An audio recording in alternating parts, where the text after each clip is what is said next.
Marami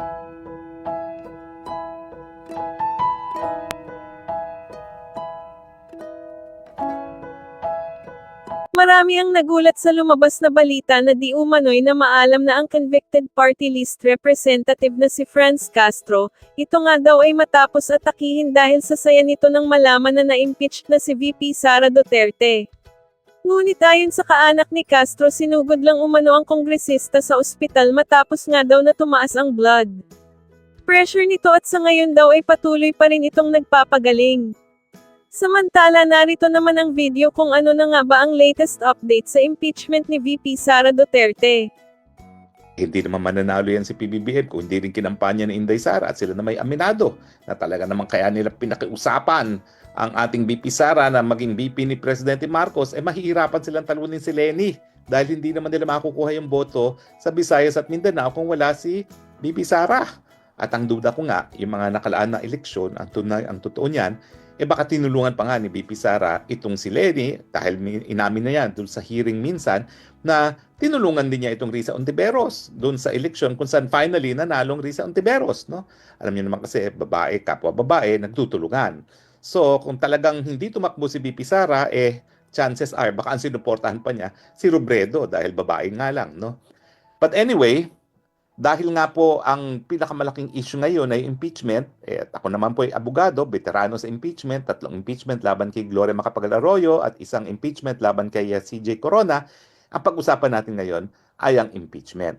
Unang-una, ang unang-unang dapat nating masiguro yung mga 215 na lumagda ng impeachment complaint ng mga miyembro ng mababang kapulungan ay personal na humarap sa Secretary General at nanumpa na sila nga ay nagsasampa ng ganyang complaint laban kay Vice President. Bakit? Kasi nakasaad yan sa saligang batas na para umusad ang isang impeachment complaint, dapat ito ay simulan ng isang complaint na inendurso ng isang kongresista at dumaan sa proseso sa Committee on Justice na sufficiency of form and sufficiency of substance. Pero merong pamamaraan para ma-fast track yan. Kung ang isang impeachment complaint ay na-endurso ng at least 1/3 ng mga miyembro ng Kongreso. Pero ang sabi ng ating saligang batas, it has to be a verified complaint.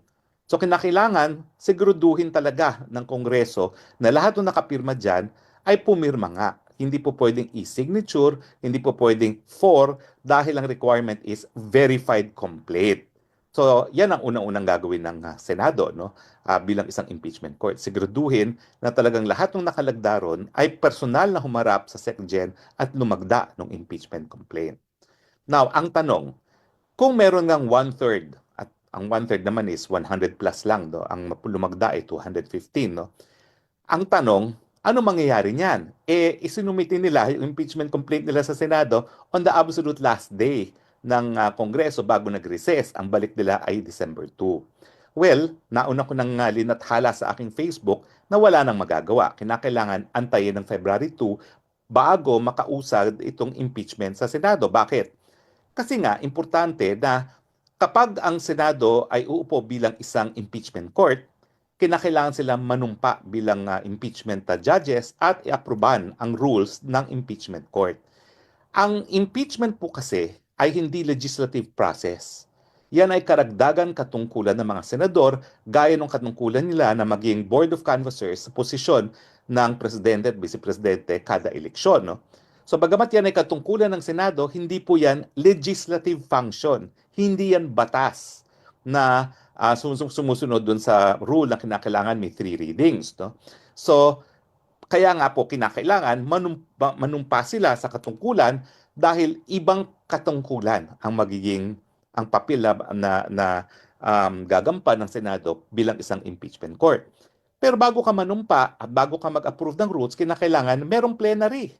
Hindi ka naman po pwede mag-plenary nang naka-recess na, no? Dahil ang rule is hindi po pwedeng mag-plenary action ang dalawang kapulungan kung hindi sila nagkakasabay na nagkakaroon ng plenary. At ang plenary pag recess na ay po pwede lang magkaroon kung merong request ang presidente. Pero nakasaad sa ating saligang batas na yung request for emergency session ay only for urgent legislative matters. At gaya ng aking sinabi kanina, hindi naman po legislation ang pakay ng impeachment court. Ang sabi ng Korte Suprema doon sa kasong hinain ko, no, Roque versus House of Representatives, yung pagtutol namin sa impeachment dati ni Chief Justice Davide, ang impeachment ay sui generis. Hindi siya legislative, hindi rin siya judicial, sui generis, somewhere in between. They sit as judges but in their capacity as legislators dahil sila ay hinalal ng taong bayan. So, talagang kinakailangan mag-antay ng June 2 para umusad ang proseso. Una-una, pagbalik ng June 2, dahil meron ng plenaryo, pwede na silang manumpa bilang impeachment judges. At pangalawa, pwede na nilang approbin yung kanilang rules as impeachment court kasi hindi ka naman pwedeng magkaroon ng isang proceeding na walang rules. Ang tanong, paano yan? Matatapos na ang termino ng 19th Congress sa 30 June.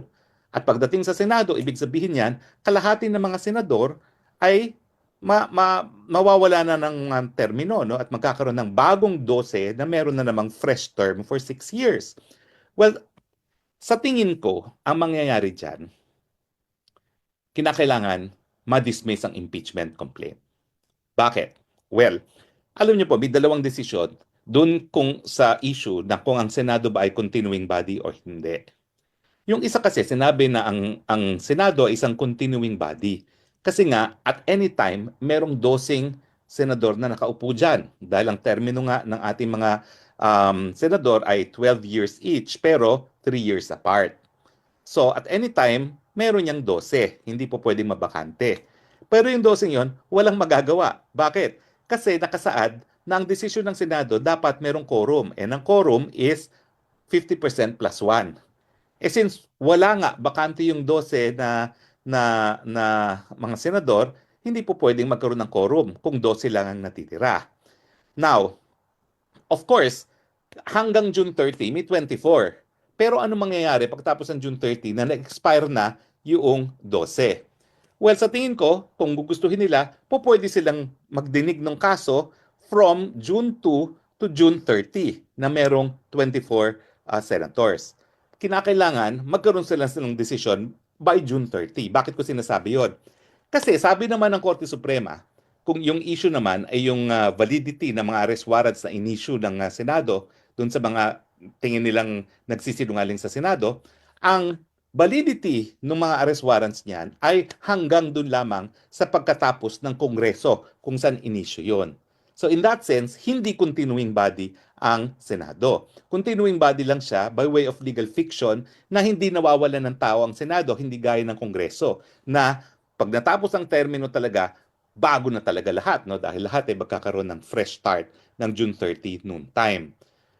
So legal fiction yon na talagang hindi mawawalan ng 12 senador pero for purposes of legal effectivity, hindi continuing body ang Senado pag natapos na ang termino ng isang set of senators at matatapos ito sa June 30 of 2025, panibagong kongreso na yung susunod. Ang tanong, dapat bang dinggin ng susunod ng kongreso ang isang impeachment complaint na nasimulan pero hindi natapos sa previous Congress? Hindi pa ito nangyari sa kasaysayan ng Pilipinas. At hindi ko lang alam kung ito yung nangyari na sa kasaysayan ng Estados Unidos, titignan ko.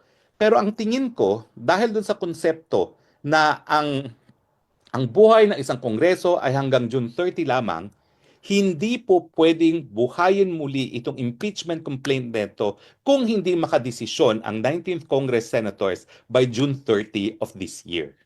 Dahil pagdating ng June 30, 12 noon, ibang kongreso na yon. So kinakailangan ang Kamara de Representante maghain muli ng panibagong impeachment complaint para maaktuhan ng Senado ng 20th Congress. Tanong, hindi ba po pwede na yung impeachment complaint ay kaparehong sinampa nila sa Senado? Hindi nga po eh. Kasi ang sabi ng Korte Suprema, tapos na yung 19th Congress Senate sa June 30 of 2025. Ang kinakailangan, mag-file sila ng bago. Ngayon, meron din tayong rules sa saligang batas na hindi po pwede na 2 beses ka magpa-file within 1 year ng impeachment laban sa isang impeachable officer. Kasi kapag pinayagan mo yun, wala nang gagawin yung impeachable officer. Kung hindi, magdepensa. Sa tingin ko, hindi na po pwedeng i-refile sa taong 2025. Dahil kinakailangan mag-antay na sila ng 2026 bago sila maghain ng bagong impeachment complaint. So, bokya talaga sa tingin ko ang Kamara de Representante. I agree with Senate President na hanggang June 2, walang magagawa ang Kongreso. Siguro during the recess, pwede nilang ayusin yung rules, pero aadapin nila yung rules pagdating ng June 2. I agree with him na po pwedeng umupo ang impeachment court ang ng 19th Congress, ang Senado, until June 30. I disagree na after June 30, the new Senate can still sit as impeachment court dahil tapos na yung Kongreso ng 19th Congress. Bago na yan. Kailangan mag-refile, but it cannot be done in the same year of 2025 dahil dun sa bar, one-year bar against multiple impeachment proceedings. Ang term dyan, at ito nga yung pinag-awayan namin dun sa kaso ni Chief Justice, is one-year bar against initiation of an impeachment complaint. At ang sabi dun sa kaso nga ng Roque versus sa House of Representatives, yung initiation is when it is endorsed. When it is endorsed to Congress, no? That's when an impeachment complaint is initiated. Okay? Now, yun yung initiation, pagsimula. Pero ang decision syempre kung meron ng impeachment, ay yung decision ng Kamara kung isasampa nga sa Senado. Iba pa yon.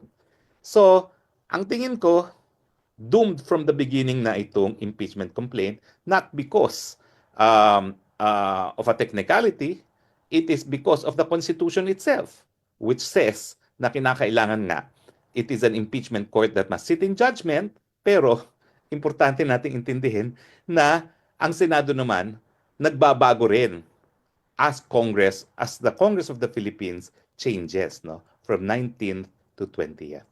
So yan po yung mabuting balita sa mga sumusuporta kay Inday Sara. Again po wala pang desisyon ng Korte Suprema sa Pilipinas tungkol dito. Kaya lang ako, ina-apply ko lang yung desisyon ng Korte Suprema doon sa validity ng arrest warrants because of contempt. Kung ang validity ng arrest warrants ng Senado is good only until 30th of June when the current Congress expires, bakit yung authority nila to sit in judgment as an impeachment court will go beyond June 30, di ba? Yung pag-issue ng arrest warrant, that is, well, legislative in character, intended to preserve the institution itself, pero coercive process din yan, di ba? So sa akin, sa tingin ko, parang quasi-judicial in a sense yan, although it is generic as a legislative function, in the same way na generic din yung pag-upo ng mga senador bilang impeachment court judges.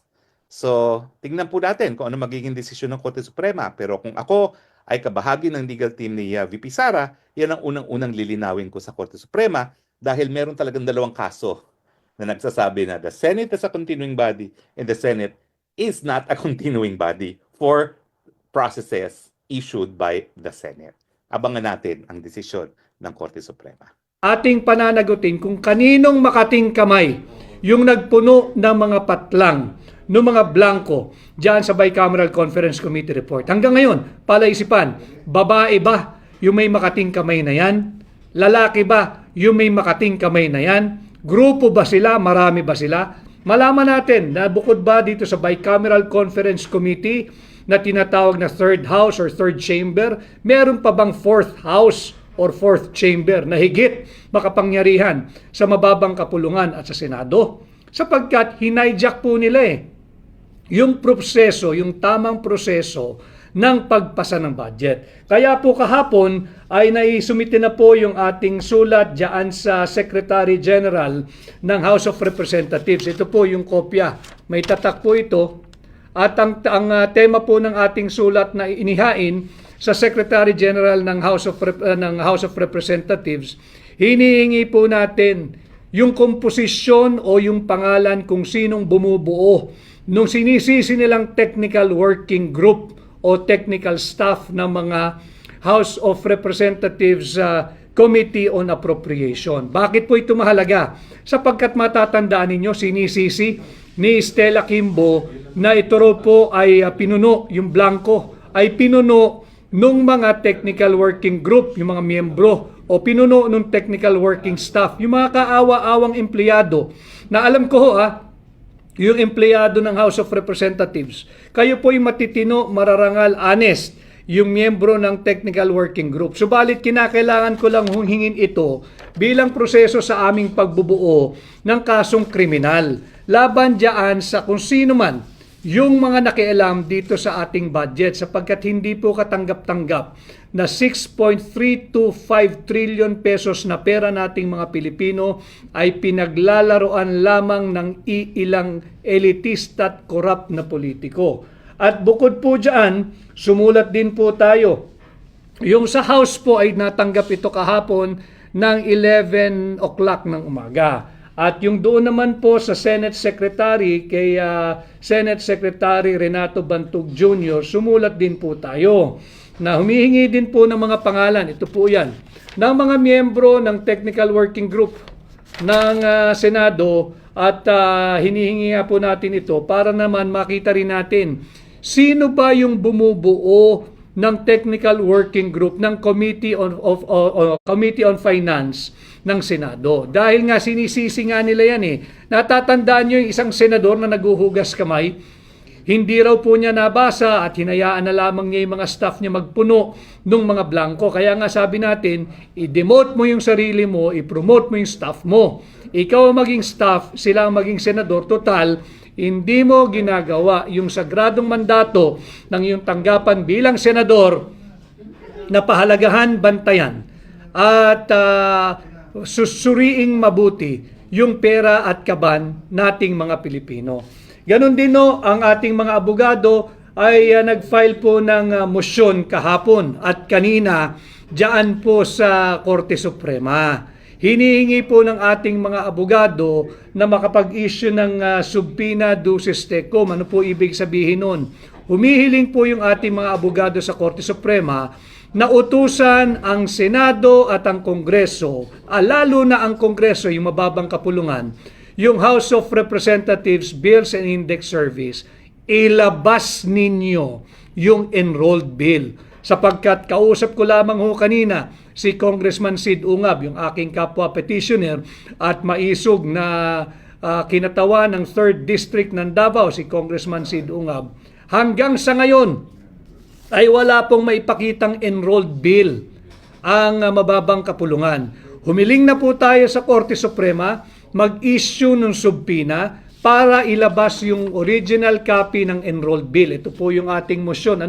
I-final din ito kahapon. So tuloy-tuloy po yung ating kaso, hindi po natin pinababayaan ito at ating patuloy na pinasisinungalingan yung sinasabing itong usapin sa budget ay political lamang. Hindi po. Criminal po ang pinag-uusapan natin. Hinahanap natin kung sino yung maaari na nating kasuhan ng criminal case sapagkat isa pong falsification of legislative document, isa pong usurpation of legislative authority, ilan lamang po ito bukod pa sa violation of RA 319, yung tinatawag po nating anti-graft law, ang ginawa nila dito sa hindi makatarungan at unconstitutional na pagpasa ng ating 2025 budget. Binabalik ko po ang usapin sa budget sapagkat ito po ang tunay na issue, hindi po yung impeachment. We're going to tackle as well the impeachment. At kanina nga nagpahayag na si Vice President Inday Sara Duterte, God save the Philippines. Tama po yun, God save the Philippines at kayo po ay katulong natin sa paglalaban dito sa maanumalyang ginagawa nila sa Pilipinas. Ninanakaw po ang pera nating mga Pilipino. Hindi po natitigil dyan. Bukod sa pera at kaban ng yaman nating mga Pilipino, pati ang posisyon ng pangalawang Pangulo ay nanakawin din nila. Nagyayabang ang mababang kapulungan, halos magti-300 na raw po na kongresista ang pumirma dito sa impeachment laban kay Vice President Inday Sara Duterte. At alam po ninyo, yung 300 na yan, wala po yan.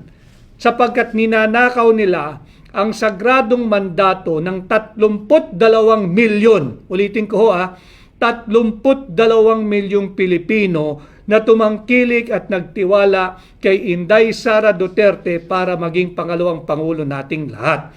Ninanakaw po ito ng iilang elitistang mambabatas. 300, lagay mo ng 300 silang pumirma riyan o less than 300. 300 na elitistang mangbabatas ang ninanakaw ang posisyon ng pangalawang Pangulo sa 32 milyong Pilipino na malaya democratically, lawfully, legally, and constitutionally elected Inday Sara to be our Vice President. So ito po ang ating bantayan. At uulitin ko, babalik ko po kayo sa sentro, ang ginawa nilang impeachment case laban kay Inday Sara ay isang malaking distraction. Linalansi po tayo, linalayo sa higit na malaking usapin, yung unconstitutional 2025 budget. Sabi po ni Vice President Inday Sara Duterte, sa huli, ang tagumpay ay ang sambayanang Pilipino. And I agree with her. At yung kanyang sinasabing panawagan, God save the Philippines, lahat po tayo kumilos. Lahat tayo kumilos. Nakakatawa, meron pong basihan doon yung insurrection sa impeachment sa kanya. Meron pang sedition dahil daw siya nagsalita sa isang rally na nagpapahayag ng kanyang saloobin laban sa napakaraming katiwalian na ginagawa ng Marcos administration. Wala pong insurrection doon. Ang insurrection po ay may mga armadong tao na sa kalsada na nananawagang pabagsakin ang gobyerno. Meron na ho ba kayong nakitang may armas na nagrarally diyan sa kalsada na nananawagan na pabagsakin ng gobyerno? Wala rin pong sedition doon sapagkat meron na bang isang malaking kaguluhang naganap at ang sinisigaw ay patalsikin si Bongbong Marcos. Ito po yung mga elemento ng kasong insurrection at sedition. Makikita natin na talagang hindi pinag-aralan, hindi naman natin sila talaga asahan dyan. Talagang winawalang hiya po nila, linalapastangan at sinasalaula ang rule of law. They do not uphold, they do not respect, and they do not defend our Constitution. Yan naman o, ang advokasya sinusulong at hinihingi ng hakbang ng maisog. We have always been calling for the upholding, the respect, and the defense of our Constitution. Yan ang ating hinihingi. Kaya Van Laces Laquinta, tama ka Van, 32 million Filipinos na pumili at bumoto kay Vice President Inday Sara Duterte laban sa 215, tawagin na natin sila mga AKAP boys. 215 na AKAP boys or Ayuda boys. Hindi po sila pumirma sa ngalan ng prinsipyo. Sila po ay pumirma sa ngalan ng AKAP at AIX. Si Zermizak Nicosia. Pumirma lang ang mga buhaya dahil sa pera. Kay Miriam ay Hirose. Nililihis tayo Miriam, kaya wag tayong pumayag. Binabalik kong usapin, sinisentro ko uli dito sa na maanumalyang 2025 budget. Kaya payakap nga, Senator Vic, ipagpatuloy po ang kabutihan mo para sa bayan natin, para mawala ang mga buhaya at mag-iingat po kayo. Tama po yun. Marami pong nagpapaalala sa akin na dagdag ingat at baka meron tayong mga banta sa buhay. Alam po ninyo, ang proteksyon ko ay kayo. At pinasisimple ko at I'm trying to simplify itong mga importante at tila malalalim na usapan para lahat po tayo ay bahagi at maging bahagi, marinig po tinig ninyo dahil ito po'y usapin hindi lamang ng mga nasa gobyerno, hindi lamang ng mga nasa politika. Usapin po ito ng bawat Pilipino sapagkat pera ninyo ang pinaglalaroan ng mga tiwaling mambabatas. So ito nga po, itong transmitted na yung articles of impeachment laban kay Vice President Inday Sara Duterte. Bagamat ito po ay isang diversyon, nais ko lang pong ibahagi sa inyo yung aking personal na opinion bilang Pilipino, bilang abogado, bilang maisog. Alam mo ninyo, ang trinansmit nila ay yung 4th impeachment complaint. Yung pang-apat, hindi ba't naririnig ninyo lagi na pagka ang impeachment ay within a period of 1 year, isa lamang ang maaaring proseso? May period po iyan eh. Ano na po nangyari doon sa unang 3 impeachment complaint? Bakit inuna yung 4th impeachment complaint? Sasabihin nila kasi nakakuha na ng higit sa 1/3. Wala po tayong debate ron. Pero titingnan po ninyo yung date. Tingnan nyo yung date kung kailan final. Tingnan ninyo yung oras kung kailan final. Certainly, absolutely, I'm sure nauna po yung complaint 1, 2, 3 bago yung 4. Bakit naunang itrinansmit yung pang-apat? Yan po ay paglabag doon sa constitutional process. Kinakailangan, unahin mo yung number 1, yung number 2, yung number 3. Hindi pa po nila nadirinig yun. Hindi pa nila nadedesisyonan pagdating sa form and substance. Kaya po ako, sa aking pananaw, ay hindi po ako naniniwala na tamang proseso yung fourth complaint ang kanilang na-transmit agad-agad sapagkat meron pong naunang 3 complaint. Kinakailangan muna kanilang tapusin at bigyan ng tamang disposisyon yung complaint 1, 2, and 3 bago ninyo talakayin yung 4th. But be that as it may, na-transmit na nga po ito sa Senado. Ang akin lamang, tinatama lang natin yung proseso. Ako'y naniniwala na hindi tamang nauna yung 4th complaint. 4th nga pang-apat nga Anong nangyari sa complaint 1, 2, and 3? Malinaw sa ating saligang batas. Sa loob ng period of 1 year, isang impeachment complaint lamang ang tatalakayin. Meron pa hong 1, 2, 3 bago yung 4 Bakit yung 4 ang inuna? Tinalunan yung 1, 2, and 3. Nauna po sila pagdating sa oras, pagdating sa petsa. Dapat inuna ho muna yung 1, 2, and 3. Again, babalik tayo. Ito po yung malaking diversyon para mawala ang init, para mawala ang usapin dito sa maanumalyang 2025 budget. Kaya binabalik ko po ang usapin dyan. Kaya Van, sir, ano pong update sa SC about the 2025 budget? Kagaya po nung nasabi ko kanina, naglabas na po ng kautusan ang Korte Suprema. Inaatasan ang Senado ang mababang kapulungan at ang tanggapan ng Pangulong sumagot doon sa ating demanda laban sa constitutionality o kini-question ang constitutionality ng 2025 budget. Ito po'y linabas nila, I think, nung Wednesday.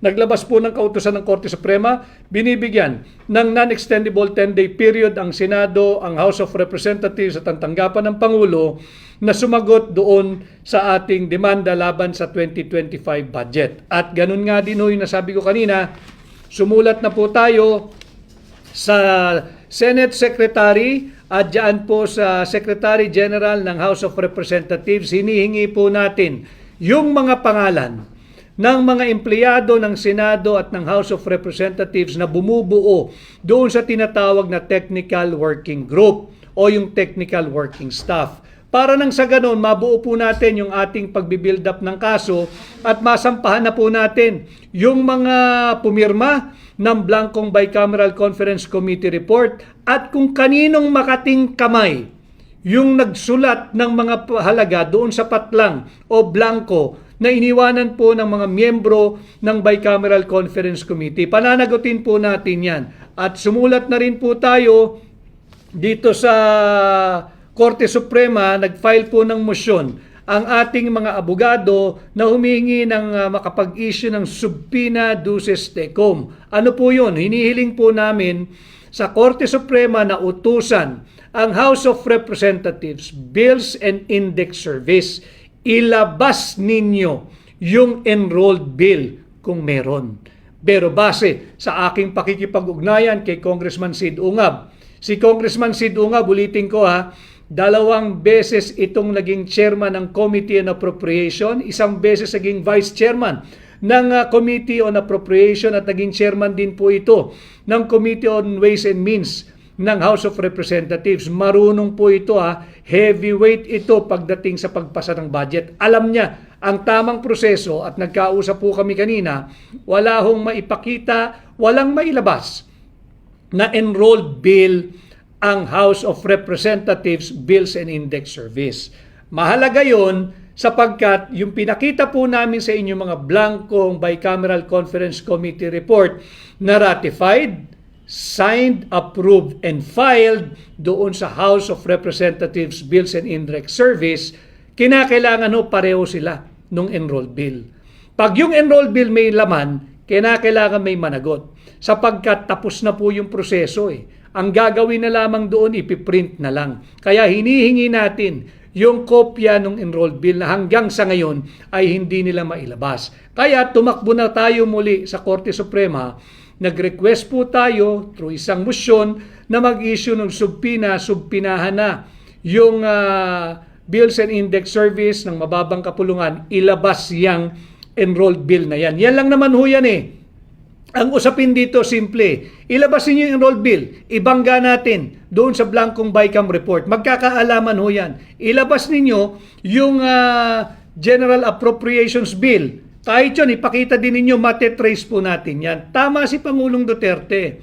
Huwag ninyong paglaruan ang transaksyong gobyerno. Napakaraming papel po niya, napakaraming kopya. Hindi ninyo mapeperpekto ang inyong krimen. Ito na nga, inahabol namin kayo sa ngalan ng transparency and accountability. So yun yung update natin. Tuloy-tuloy po tayo. Hindi tayo magbibigay ng kahit na anong espasyo sa ngalan ng transparency and accountability. Si Christy Albert, Attorney Vic, all the way po, support namin sa inyo. Salamat. We love you. Ingat po kayo sa lahat ng kalaban. Marami po sila. Marami po sila, pero mas marami po ang sambayan ng Pilipino. Marami po kaming mga nagmamahal sa inyo. Mabuhay po kayo. Maraming salamat, Christy Albert. Kay Balitang Hopya Mani Popcorn, ambulance chaser ka daw, sabi ni Cheese. Napanood ko yon. Mali lang yung tanong kay Cheese ng reporter at hindi sila nagkaintindihan. At magkaganoon pa man, I don't think that deserves even a scant reaction from me, sapagkat the real issue here is bakit ka nagpasa ng blankong bicameral conference committee report? Yan ang ating sagutin. Yung mga pumirma dyan sa Bicameral Conference Committee Report, pinakita namin yung listahan. Senador at kongresista, si Kimbo, Stella Kimbo, ang tagal-tagal nyo na dyan sa Kongreso. Ganyan ba kayo magpatakbo ng trabaho ninyo? Pumipirma kayo, nag-a-approve ba kayo ng isang panukalang batas na blanco? Yan ang sagutin ninyo. Hindi tayo mag-resort sa ad hominem o name calling. Hindi po tayo apektado dyan. Ang usapin dito, magpaliwanag kayo. Ilabas ninyo yung kopya ng enrolled bill. Pabalik-balik na kayo diyan sa Senado, pabalik-balik na kayo diyan sa Kongreso, nagkaugat na kayo diyan, umugat na yung inyong incompetence, nagpapasa pa rin kayo ng blankong final, ratified, signed, approved, and filed Bicameral Conference Committee Report. Mahiya naman kayo sa sambayan ng Pilipino. Gampanan naman ninyo yung sinumpaang tungkulin ninyo bago kayo pumasok dyan sa trabaho bilang mangbabatas. Ito ho yung usapin ngayon, itong articles of impeachment na transmitted na sa Senado, alam ho ninyo, distraction malaki. Gusto nilang wag nating pag-usapan yung budget, bulilyaso po sila, na-corner sila, huling-huli po sila. Kitang-kita, unang sinabi, nagsisinungaling daw si Pangulong Duterte. Sinong sinungaling ngayon? At nung naiipit na, iba na kwento, wala raw pananagutan ng Executive Department. Akala ko ba fake news kami? Akala ko ba malisyoso kami? Bakit ngayon ang kwento nyo na wala kayong pananagutan at problema yan ng Legislative Department? Nagtuturoan na ho sila at habang sila ay naghigit na nagpapaliwanag, lalo po silang nalulubog at kinakain ng kumunoy na sila rin ang sarili nila ang gumawa. Kay Mike, Attorney, di ba may 10-day rule po sa impeachment filing before yan ipasa sa Senate? Means mali ang process. Yung 10-day po kasi na-override yan pag nakakakuha sila ng 1/3 na pirma. Higit nga po sa 1/3. Wala pong debate ron, bigay na natin sa kanila yon. Yung sa fourth complaint, ang tanong doon, the better question to my mind, I believe, bakit inuna yung fourth, nakabinbin yung 1, 2, and 3? Nandun po sa rules yun eh. Pag may nauna, you have to first deal with the first 3. I-dispose ninyo ng maayos. Wala pa akong pandinig eh. Hindi pa dinidinig if it is sufficient in form and substance. Nauna po yung fourth complaint. Hindi pa, sa aking pananaw bilang abogado, illegal po yung ginawang proseso. Sapagkat nauna yung complaint 1, 2, and 3 in terms of the date stamped on it and in terms of the time that it was received. Kailangan first things first, unahin muna yung complaint 1, 2, 3 bago yung 4. Pero alam naman natin nanakawin nila yung pangalawang Pangulo kay Vice President Inday Sara Duterte. Nanakawin ng 300 elitistang mangbabatas ang mandato ng 32 milyong Pilipino. Nanakawin po nila yan. Hindi lang pera natin ang ninanakaw nila, pati po ang posisyon ng pangalawang Pangulo. Kay Kuen Pegon, attorney, pwede bang gamitin yung video nung Kong sa Caloocan para mapawalang bisa ang impeach? Hindi ko alam kung ano yung video na yon. Pasensya na ho kayo.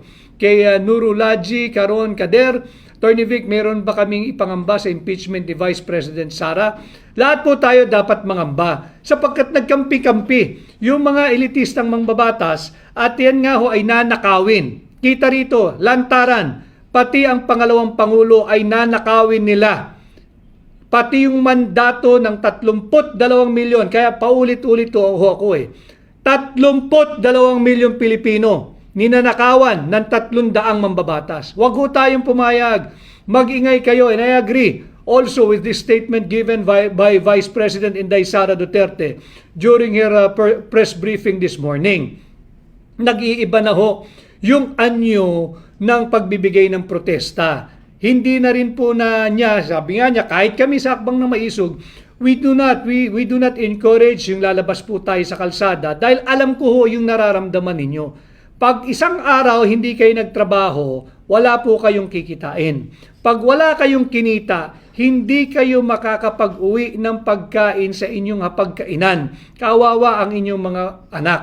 Kawawa ang inyong pamilya. Magugutom. At hindi nyo matutugunan yung pataas sa presyo ng kuryente, presyo ng bigas, presyo ng krudo, presyo ng lahat, pati pambaon ng mga bata. Kaya naunawaan natin, sumali po kayo sa mga matatalinong diskursong ginagawa sa social media. Napakarami pong nagbibigay ng kanilang pananaw. Piliin lang po ninyo yung nagbibigay ng tamang impormasyon. Akin po dito, yung aking pakikipag-ugnayan sa inyo, hindi man po ako vlogger, hindi man po ako miyembro ng tinatawag nating new media, ako po'y ginagawa ko ang aking alituntunin bilang Pilipino, abogado maisog, bilang aking ambag sa nation building, na pasimplihin yung malalalim at importanteng usaping panlipunan para lahat po kayo ay maging kabahagi. Ipahatid po ninyo ang inyong opinion. Hindi ho kinakailangan sumang-ayon kayo sa aking pananaw, pero importante meron kayong paninindigan, meron kayong opinion, meron kayong stand. Kay Nick, buong family ko po iboboto kayo, attorney. Shout out from Cebu. Nick of Cebu, maraming salamat pati sa iyong pamilya. Kay Japs Palad, we support you, Attorney Vic and Duterte. Marami pong salamat at sa ngalan din ni Pangulong Duterte, maraming salamat sa inyo. Kay Jen Tampoli, mananalo si VP Sara dyan, lakitiwala namin mga OFW sa kanya. Shout out po sa lahat ng mga overseas Filipino workers. Shout out po sa lahat ng Pilipino na nanirahan na sa iba't ibang panig ng ating mundo. Umaabot po sa akin yung inyong mensahe. Nangangamba po kayo, nalulungkot kayo. Tama rin yung sinabi ni Vice President, Pangulo na tuloy tawag ko, kay Vice President Inday Sara Duterte, nakakahiya na ang estado ng ating bansa kung iahambing mo at ipapahatid mo doon sa pag-inilagay mo sa global stage. Tama po yun. Sinisira tayo ng mga tiwaling politiko, pinagwawatak-watak, wag po tayong pumayag. Let's push them back. Si Raquel Olandesca, hello Attorney Vic, watching here in Bacolod City, you have my vote. Thank you Raquel. Kay Bao_Gum, Attorney, maraming non-partisan ang tahimik lang pero buo suporta namin sa inyo. Maraming salamat. Alam mo ninyo yung ginagawa natin dito. It's more than campaigning. It's a continuation of the advocacy of Akbang ng Maisog, calling for transparency, accountability, peace, and security. And here we are. Wala na po tayong kapayapaan dahil yung mismong gobyerno nagtutulak ng hidwaan. Hidwaang politikal, pinagwawatak-watak ang pamilyang Pilipino, pinagwawatak-watak tayong Pilipino, ang mamamayang Pilipino. Kaya nga po tayo nagkakaroon ng ganitong diskurso. Yung blanco po 20 28 items po mga kababayan. 28 items ang iniwan nilang blanco. Bungi. 28 items ang iniwan nilang bungi doon sa signed final report ng Bicameral Conference Committee. Ano po ang significance noon? Dahil po kini-question natin ang dokumentong ito, ang kinakailangan lang gawin ng House of Representatives Bills and Index Service, ilabas ninyo yung original copy ng enrolled bill. Ilabas ninyo. Pakita ninyo sa mamamayang Pilipino at kami ang mag-i-scrutinize. Kami ang kikilatis, kami ang titimbang kung totoo yung pinakita ninyo. Kahit wag na sa mamamayang Pilipino, bigyan nyo ng kopya yung mga mambabatas. Bigyan nyo ng kopya si Congressman Sid Ungab nung enrolled bill. Marami na hong media outfits na nag-request, hindi binibigay. Alam mo ninyo, pagkatapos ng pag natatakan na yung pinakita namin sa inyo, na filed na yung final Bicameral Conference Committee report, I was told that in 5 to 10 days dapat to may kopya na. Anong araw na po ngayon? December 11 pa ho nila final yan. Mag-iisang buwan na, sa darating na Tuesday, February 11, wala pa rin ho silang maipakita. Sabi po ni Vice President na pag-iwanan na tayo, gaano kalala ang Pilipinas ngayon? Malala ang Pilipinas, kaya nga ang tugon niya, pag tayo'y tumuntong doon sa global stage, nakakahiya na ang estado nating mga Pilipino dahil sa politika, dahil sa mga nangungurakot sa gobyerno na pag-iwanan na po tayo. Kay Miss Ilongga, hi Miss Ilongga, my colleagues in education, full pledge na boboto sa inyo lahat, Negros Occidental. Maraming salamat Miss Ilongga. Basta Ilongga, hindi na raw po gwapa kundi isog. Basta Ilongga, maisog. Maraming salamat yung ating mga kaibigan diyan sa lalawigan ng Iloilo. Mabuhay po kayo.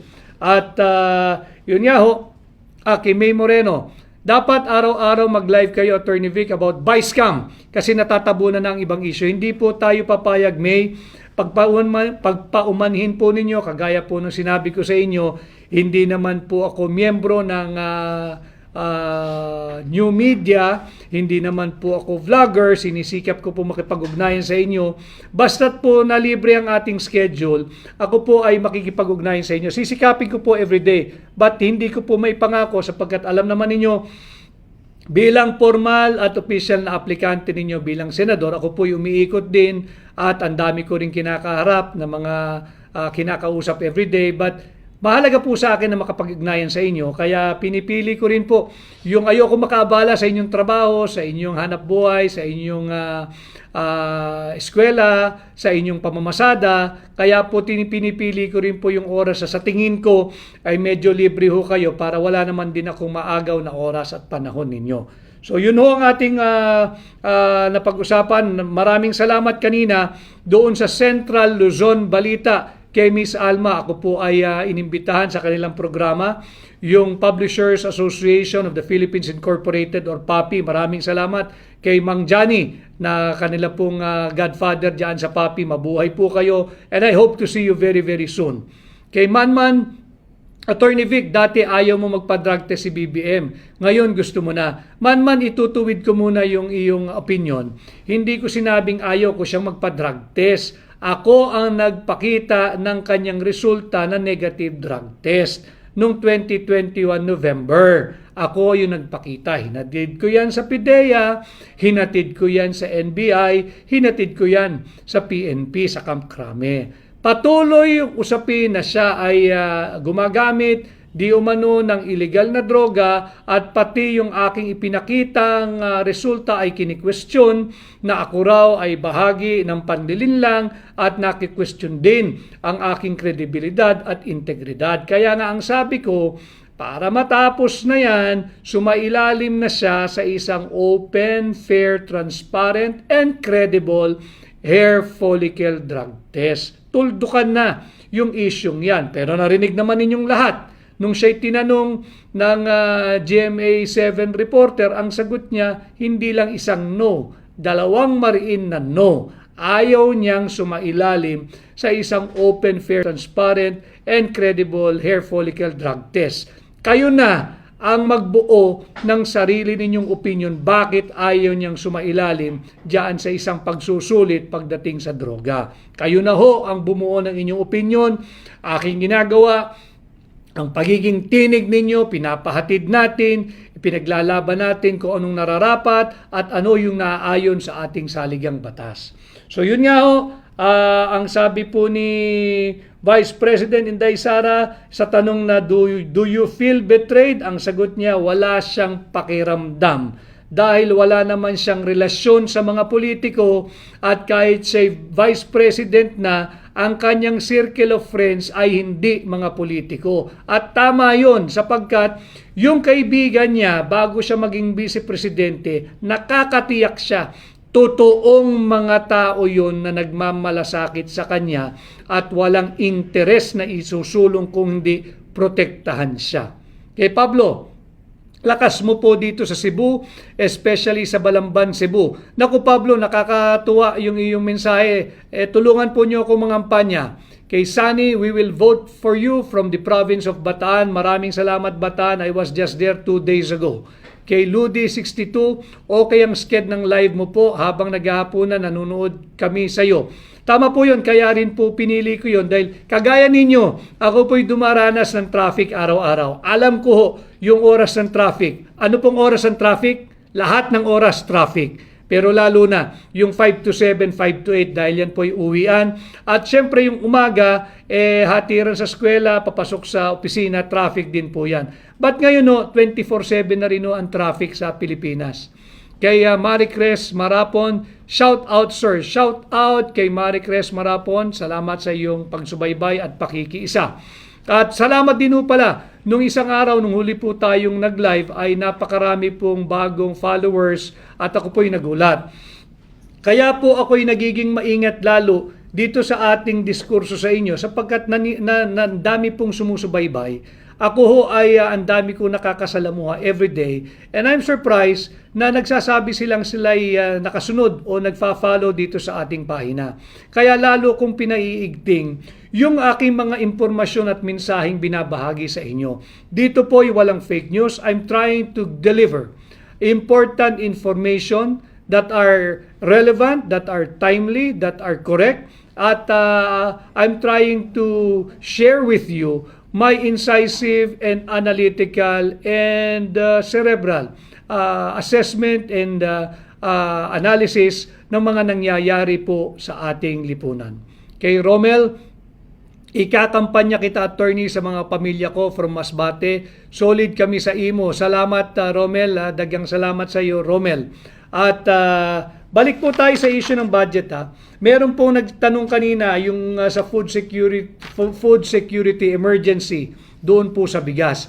Hindi rin po ako sang-ayon doon dahil magdedeklara ka lang ng food emergency or food security pagdating sa bigas kung merong shortage. May shortage ba ng bigas? Apaw ho ang bigas eh. Bumabaha po ang bigas eh. Magpunta po kayo sa Davao. Bumabaha po ang bigas doon. Pinamimigay ng mga politiko sa kanilang naisin na talunin si Pangulong Duterte bilang mayor. Hindi po sila mananalo doon. Bumabaha po ng bigas sa Davao. So, bakit tayo nagdeklara ng food emergency or food security sa bigas? Pangalawa, sumisirit pa ho ba ang presyo ng bigas? Dapat to pagka may shortage na talagang na-determine na may shortage or kakulangan o kaya talagang sumisirit ang presyo ng bigas. Sobra-sobra po ang bigas eh. Kahit sa pandaigdigang merkado, sobra-sobra po ang bigas. Andito na nga po sa Pilipinas eh. Binagsak nila yung taripa from 35% ginawang 15%. Yung binaba po ng taripa, dapat po yung savings sa mga nag-aangkat. At yung savings na yun, dapat nakikinabang ang ordinaryong Pilipino. Baliktad yun nangyari. Bumaba na yung taripa, di kumita na ho yung mga nag-aangkat, yung mga trader. Kumita na, hindi po, wag na yung retailer, walang kita po yung retailer eh. Binagsak na yung taripa, kita na po doon. Yung mga importer, pati smuggler, kita. Pagdating po sa merkado, mataas pa rin. Triple po ang kita nila eh. Ganon po kasalbahe ang nagaganap ngayon sa ating lipunan. Kawawa ang consumer. lalong naghihirap ang mahihirap. Wala pong food security sa bigas dapat. Bumabaha po ng bigas. Ang dami pong bigas, parte po yan ng pinamimigay nilang ayuda, yung mga tiwali sa gobyerno, bigas. Magpunta po kayo sa probinsya, apaw po ang bigas.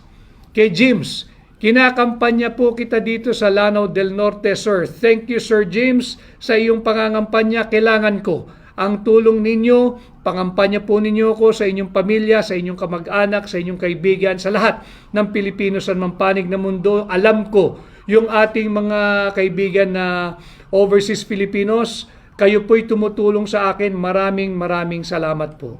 Kay Soloista, Attorney, totoo ba mas summit maiwan? Mas masakit maiwan ng karelasyon kaysa ma-impeach. Si VP kahit may pinagdadaanan, mabiro pa rin parang tatay niya. Alam mo ninyo, kaya nga sabi ko, maisog na haharapin ni Vice President Sara Duterte itong impeachment laban sa kanya. At yung sinabi niya, totoo po yun. Wala nga raw po siyang emosyon pagdating sa mga nakilala niya at nakakasalamuhang patuloy na politiko.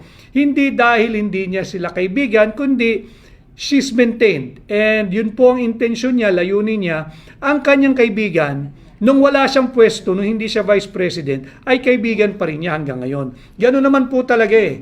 Hindi po siya Nokia. Hindi po siya user-friendly. Yun po ang tunay na tao. Kaya kahanga-hanga yung attitude na gano'n ni Vice President Inday Sara Duterte. Yun din po ang tanong sa kanya eh. Bakit sa tingin niya ay napakabilis pirmahan yung impeachment laban sa kanya? Ang tugon nga po niya, dahil wala naman siyang personal na relasyon sa mga politiko. Kilala niya, nakakasalamuhan niya bilang pangalawang mataas na opisyal ng ating bansa, pero hanggang dun lang. Hindi niya talaga kaibigang malalim dahil ang kanyang circle of friends, pinanatili niya yung mga kasama niya nung araw pa. Kay Pepe_Pacheco the 5th or V, sino po ba ang presidente ng Pilipinas, Attorney Vic? Si BBM po ba o si Romualdez? Alam mo ninyo, ako hindi ko rin alam. Ako rin hindi ko alam. Hindi ko alam. At ang alam ko lamang, masasagot ko kayo, nung ako'y naglilingkod pa sa pamahalaan, maraming nag-aastang Pangulo, wala namang mandato kahit isang boto.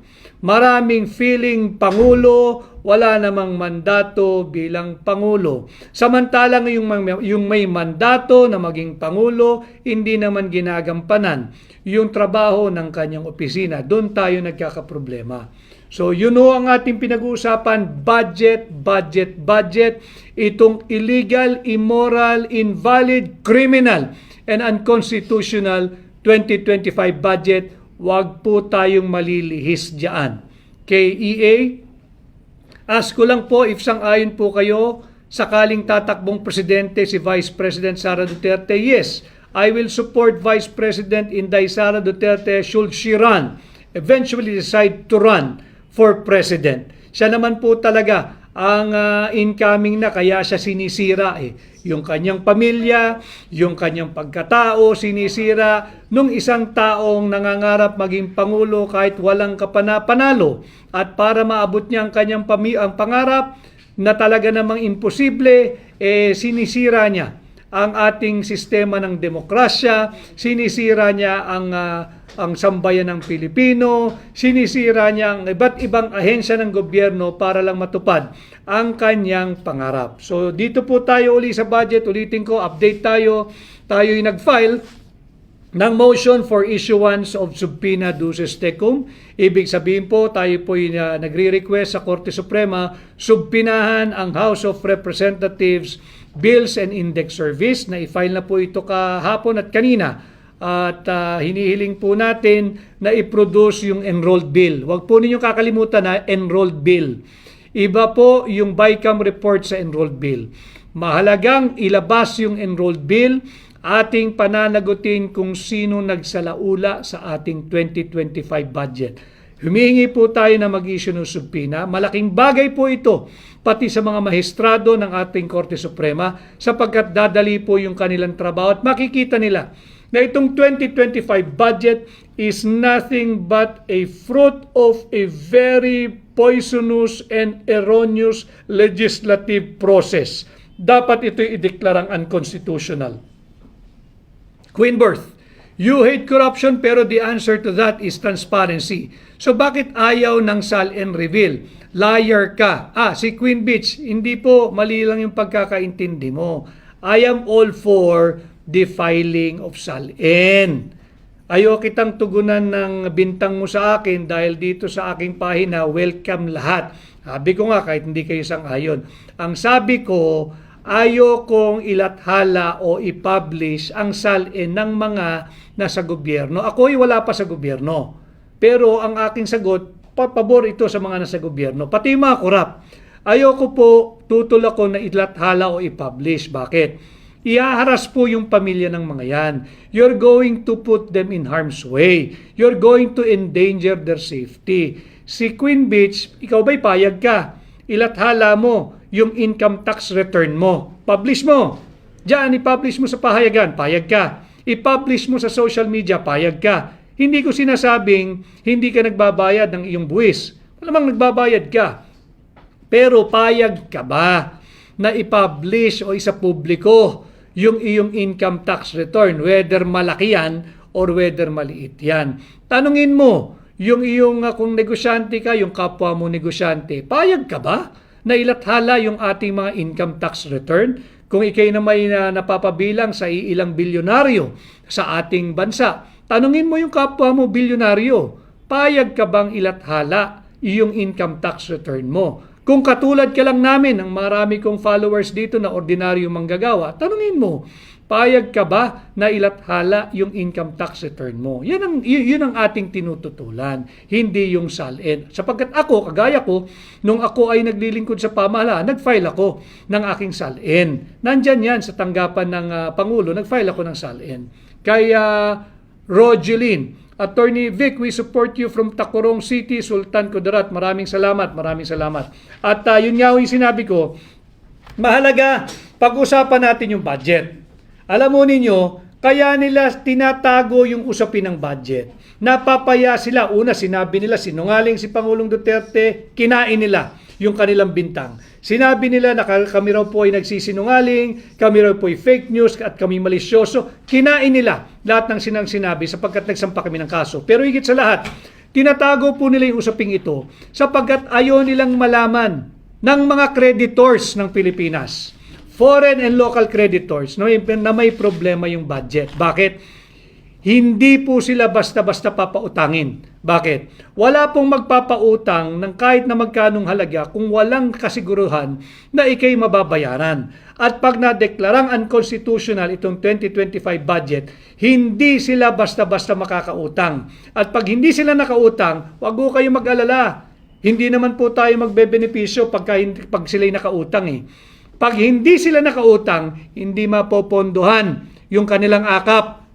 Hindi mapopondohan yung kanilang AIX, hindi mapopondohan yung kanilang unprogrammed appropriation o yung pork barrel. Yan ang kanilang pangamba. Kaya linulubog nila pati yung mga tiwaling traditional media. Hindi binabalita itong usaping ito, ginagamit yung impeachment ni Inday Sara bilang panakip sa higit na malaking usapin itong napaka-anomalyang 2025 budget. Huwag po tayo magpapalihis. Ito ang tunay na usapin, ito ang tunay na usapan. Balik po tayo sa sentro, ito ang ating hindi titigilan.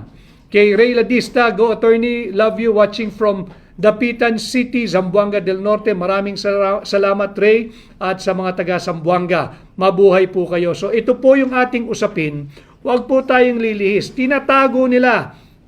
Pinagtatakpan nila na corner na sila. Hindi nila may paliwanag itong illegal, immoral, criminal na 2025 budget. Ilabas ninyo yung enroll bill. Si Stella Kimbo, yung mga taga Marikina, mag-isip-isip po kayo. Mag-isip-isip kayo. Yung 1+1 ng taong yan ay maabot po ng 6.325 trillion. Kahit napakaraming blanco, nasagot niya yung final amount ng ating budget. Yan ang ating panalagutin. Ilabas ninyo yung kopya ng enrolled bill. Again, ito'y authority sa usaping budget. Congressman Sid Ungab, confirmed to me just a moment before I went on live na wala hong ipinapakita at walang inilalabas ang Bills and Index Service ng House of Representatives nitong enrolled bill. December 11 pa ho na i-file yung BICAM report na final, ratified, signed, and approved. Ngayon po ay ilang araw na lang mag-iisang buwan na walang maipakitang enrolled bill.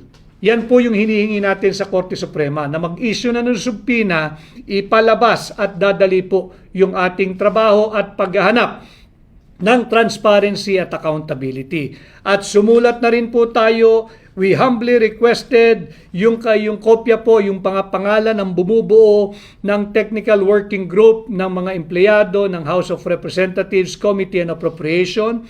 Sumulat na rin po tayo sa Senate Secretary, hinihingi po yung pangalan at listahan ng mga empleyadong bumubuo, yung mga kawani ng Senado na bumubuo ng Technical Working Group or Technical Working Staff ng Committee on Finance ng Senado. Dahil po binibuild up na po ng ating mga abogado yung kaso laban sa mga tiwaling mangbabatas. At tuloy-tuloy po tayo, hindi po natin lulubayan ito, kaya ako po binabalik sa usapin ng budget. Balik po tayo sa sentro. Pinagtatakpan nila, wag po tayong pumayag. Andrea May 218, hindi duwag, hindi sunod-sunuran at matapang. Go Attorney Vic, maraming salamat Andrea. Tayo po ay Pilipino abogado maisog at ginagawa ko ito'y para sa inyo. Ako po'y nagiging tinig ninyo at umaasa sa inyong tulong at proteksyon sapagkat alam ho ninyo hindi rin naman biro at mapanganib ang magsabi ng katotohanan. Subalit tayo po'y bilang Pilipino dapat bahagi tayo ng mga importante at mahalagang usaping panlipunan katulad ng anomalous, illegal, invalid, immoral, unlawful, and unconstitutional 2025 budget. Huwag po tayong magpa-distract. Hindi po usapin talaga ang impeachment laban kay Inday Sara. Ito po'y ginagamit nila panglihis. Dito sa na-corner sila, nahuli sila, huling-huli. 28 blankong item diyan sa BICAM, iniwan po nila. At sino yung makating kamay na naglagay ng halaga? Yan po yung ating usapin. Unconstitutional po ito. Ayaw nilang pag-usapan. Natatakot sila. Bakit? Alam na po ng iba't ibang business group. Pinag-uusapan na po how they mangle the 2025 budget. Alam na ito na Makati Business Club. Alam nila ito. At itinatago nila ito sa ating mga creditors. Dahil magkakaproblema sila pag nagkaroon ng pangamba yung creditors, hindi sila makakautang basta-basta. Bakit naman sila nangangamba na hindi sila makautang? Gagamitin na naman yung dahilan. Kasi raw po destabilizer tayo. Paanong destabilizer? Kayo ang gumagawa ng maanumalyang budget. Nahuli lang namin kayo. Walang destabilizer na kumikilala sa supremacy ng ating saligang batas. Walang destabilizer na tumatakbo sa Korte Suprema at humihingi ng karampatang lunas sa ginawa ninyong unconstitutional, criminal, unlawful, invalid 2025 budget. Wala hong ganung destabilizer. In fact, kami, sa Hakbang ng Maisog, we have always advocated for all those in the government at lahat ng Pilipino to uphold, defend, and respect our Constitution. Kayo, yung mga tiwaling mangbabatas, ang walang respeto at pagkilala sa ating saligang batas. At yung mangbabatas na ginagawang mangmang ang sambayan ng Pilipino na ito raw po'y ministerial duty lamang, paano naging ministerial duty ang halagang 241 billion pesos? Paano naging ministerial yan? Sige nga, ipaliwanag mo. Bakit hindi mo ilabas yung enrolled bill? Huwag mo kaming gawing mangmang. Hindi ka naman din ganun katalino kung tratuhin mo kami. Ginagawa mo kaming mangmang. Ikaw ay empleyado namin. Ang sahod mo, sahod lang salary. Hindi kasama yung kurakot at korupsyon mo. Galing yan sa buwis ng sambayan ng Pilipino. Puntahan natin luho mo. Yung luho mo, yung bag mong milyong-milyong pisong halaga, galing yan sa pera ng Pilipino. Buwis namin yan. Yung mga mamahali mong relo, buwis namin yan. Yung bag mo na nagkakahalagang 3 milyon, 5 milyon, pangarap na yan ng ordinaryong Pilipinong magkaroon. magkaroon man lang ng 3 milyon, 2 milyon bago pumikit ang kanilang mata dito sa mundong ibabaw para meron silang maiwan sa kanilang mga mahal sa buhay. Ikaw baglang, napakaswerte mo naman. Hindi swerte tawag doon. Napaka-corrupt mo naman. Pera ng Pilipino ginagamit mo. So muli po, ang issue natin, budget ha. Ating suportahan, ipagtanggol. Hindi lamang si Vice President Inday Sara Duterte, kung hindi, ang 32 milyong Pilipinong tumangkilik sa kanya at ginawa siyang Vice Presidente.